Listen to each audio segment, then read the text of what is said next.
श्री गणेशाय नमः। ओम नमः शिवाय। स्वागत है दोस्तों आपका अपने चैनल पर और मैं हूं आचार्य दिव्या। ब्रह्मांड की बहुत बड़ी घटना शनि देव का वक्री होना। तो 17 जून 2023 को रात को 10:22 पे शनि महाराज वक्री होंगे और अपनी ही कुंभ राशि में होंगे, जो कि 4 नवंबर तक वक्री रहेंगे। शनि देव जो हैं न्याय फलदाता होते हैं, कर्म फलदाता होते हैं, और जो कुंभ राशि है जिसमें ये वक्री होने जा रहे हैं वह भी राशि मेहनत की, कर्म की, हार्डवर्क की होती है। तो शनि के वक्री होने का आपके लग्न पे, आपकी राशि पे क्या प्रभाव पड़ेगा, ये जानने से पहले मैं आपको बताना चाहूंगी वक्री ग्रह कहते किसे हैं। देखिए, वक्री ग्रह का होना मतलब ग्रह कोई अपना उल्टी चाल नहीं चलता, जैसे कि हेडिंग्स आते हैं आजकल वीडियोस में। ग्रह अपनी गति से चलते रहते हैं, लेकिन वो वक्री महसूस होते हैं किसी दूसरे ग्रह से। जैसे 2 गाड़ियां चल रही हों, एक गाड़ी की स्पीड तेज हो और दूसरी गाड़ी की स्लो हो जाए। पहले दोनों गाड़ियां बराबर चल रही हों, एक गाड़ी फिर उससे अचानक स्लो हो जाए, तो दूसरी गाड़ी में बैठे हुए लोगों को लगेगा कि वह गाड़ी पीछे की ओर जा रही है। तो इसी तरह से पृथ्वी पर बैठे लोगों को अब महसूस होगा कि शनि महाराज पीछे की ओर जा रहे हैं, यानी टेढ़े हो गए हैं, वक्री हो गए हैं। आमतौर पर ये मानते हैं कि शनि देव की वक्र दृष्टि अनुकूल नहीं होती है, लेकिन जिन जातकों की कुंडली में शनि देव स्वयं वक्री हैं या फिर अच्छे स्थानों पर बैठे हुए हैं, लाभ की अवस्था में हैं, तो उनके जीवन में उन्नति का वास भी देते हैं। हालांकि वक्री ग्रह का प्रभाव है, इस बारे में 2 मत है। कुछ लोग वक्री ग्रह के प्रभाव को स्लो यानी धीमा मानते हैं और कुछ लोग वक्री ग्रह के प्रभाव को तेज मानते हैं।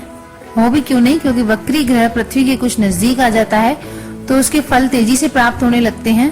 हालांकि मेहनत और एफर्ट वो नॉर्मल अवस्था से 100 गुना ज्यादा करवाते हैं, यानी कि नॉर्मल जब मार्गी में हम मेहनत करें उससे ज्यादा हमें मेहनत करनी पड़ेगी, तभी वक्री ग्रह फल दे पाते हैं। तो जिसकी भी कुंडली में शनि महाराज वक्री होते हैं, बेसिक कुंडली में D1 चार्ट में शनि महाराज वक्री होते हैं, उन लोगों को मेहनत और कर्म और हार्ड वर्क बहुत करवाते हैं। और उन लोगों की ये आदत भी होती है, किसी भी चीज को वो अपने कर्म पर प्राप्त करते हैं और उनका दिमाग एक साथ 2-3 कामों में चलता है। अगर आपकी कुंडली में भी शनिदेव वक्री हैं तो आप महसूस करिएगा आपका एक साथ 3-4 कामों में इन्वॉल्वमेंट होगा। काम एक करते रहते हैं, दूसरा अपने दिमाग में चलता रहता है और बेजोड़ मेहनत कराते हैं शनिदेव जो वक्री होते हैं। शनिदेव का प्रभाव जो होता है व्यक्ति के जीवन में बड़े बड़े बदलाव लाने में सक्षम होता है, क्योंकि शनिदेव एक धीमे यानी मंद गति से चलने वाले ग्रह होते हैं। लगभग 2.5 वर्ष तक एक ही राशि में रहते हैं, ढैया का निर्माण भी करते हैं। शनि का प्रभाव अच्छा है या बुरा है वो व्यक्ति के कर्मों पर निर्धारित होता है। न्याय फलदाता इसलिए इनको कहते हैं, कर्म फलदाता इनको कहते हैं।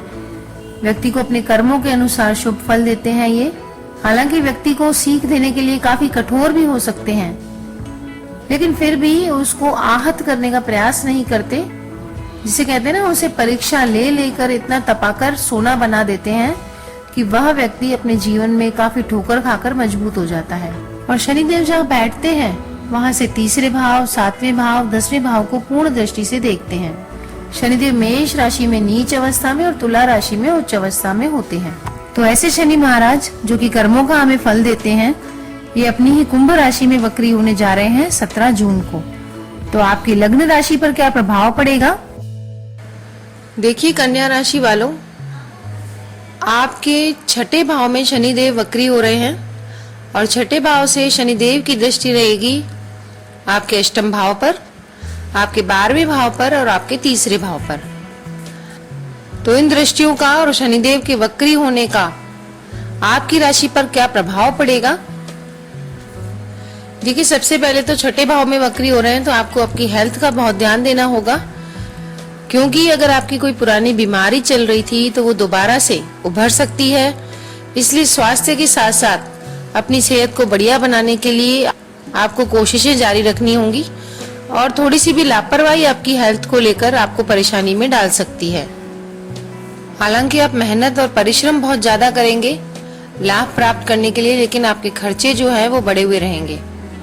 यात्राओं में आपको सावधानी रखनी चाहिए, क्योंकि व्यापार के सिलसिले में छोटी छोटी यात्राएं तो होती दिखाई दे रही हैं, क्योंकि यात्राओं में अगर सामान आपका कोई चोरी हो जाता है तो ये शनि देव के वक्री होने का आप कारण समझिएगा।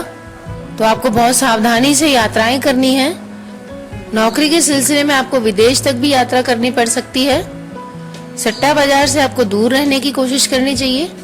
हालांकि शेयर बाजार में अगर आपने पहले कभी निवेश किया था तो इस दौरान आपको अच्छा लाभ मिलेगा।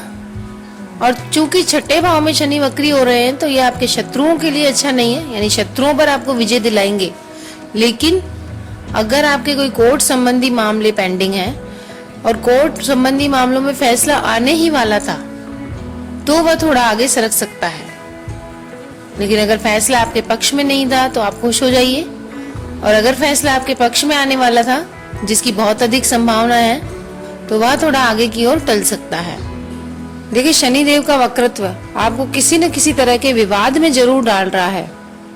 यह विवाद आपके पड़ोसी से हो सकते हैं, आपके भाई बहनों से हो सकते हैं, आपके मित्रों से हो सकते हैं। और अगर आप ऑनलाइन व्यापार करते हैं तो ऑनलाइन व्यापार इन दिनों थोड़ा सा मंदा आपका चल सकता है। देखिए, पेट संबंधी अगर कोई रोग है आपको, या छाती से संबंधित कोई प्रॉब्लम है, इन्फेक्शन है, खांसी जुकाम रहता है, तो वो परेशानी आपको इन दिनों ज्यादा परेशान कर सकती है नवंबर तक। सादा भोजन रखिए इन दिनों आप अपना, परहेज को भी आप ध्यान में रखिए। और वाहन अगर चलाते हैं तो बहुत ही सावधानी से वाहन चलाने की जरूरत है, क्योंकि पैरों में कोई चोट चपेट लगने की संभावना दिखाई दे रही है। तो शनि देव का जो वक्रत्व है वो हमारे जीवन के अलग अलग पहलुओं पर अलग अलग प्रभाव डालता है। कुछ प्रभाव हमारे लिए पॉजिटिव होते हैं, जैसे शनि देव जैसे ग्रह का वक्री होना, स्लो होना कई मामलों में अच्छा भी रहता है, लेकिन कई मामलों में हमारे लिए जो नेगेटिव असर आता है उनका वो बताना भी जरूरी होता है। तो इस मामले में अच्छा ये हो रहा है कि कोई पुरानी संपत्ति जिस पर कोई कोर्ट केस हो रहा था वो आपके हिस्से में आ सकती है, या कोई पुरानी संपत्ति आपने खरीदने की प्लानिंग कर रखी है। काफी पुराने घर जो होते हैं वो अगर आप खरीदने की योजना बना रहे थे तो नवंबर तक वो आपको मिल सकते हैं। पैतृक संपत्ति का दावा भी आपका मजबूत साबित हो सकता है, वो आपको मिल सकती है। अगर नौकरी की बात करें तो नौकरी में अगर आप चेंज चाह रहे थे तो बहुत ही मेहनत करने के बाद आपका नौकरी चेंज होगा। तो कन्या राशि वालों, भाई बहनों से संबंधों को आपको बहुत ध्यान से संभालना है। कोई छोटी मोटी यात्रा कर रहे हैं व्यापार के लिए या विदेश जा रहे हैं तो अपने सामान का पूरा ध्यान रखें। यात्रा में थोड़े कष्ट होते दिखाई दे रहे हैं। शनि महाराज के वक्रत्व से लाभ प्राप्त करने के लिए उपाय आपको क्या करना है? आपको कहीं भी आसपास तालाब वगैरह हो तो वहां मछलियों के दाने का बंदोबस्त करना है, और किसी भी दिन अपने भाई बहनों को भोजन पे बुलाएं, उनको आदर सत्कार से भोजन करवाएं। यह 2 उपाय करिए, मस्त रहिए। देखिए, ये वीडियो अगर पसंद आई है तो लाइक शेयर कमेंट करिए, और कमेंट में लिखिए जय शनिदेव। ऐसे ही और जानकारी पूर्ण वीडियो में फिर से मिलेंगे, तब तक नमस्कार दोस्तों।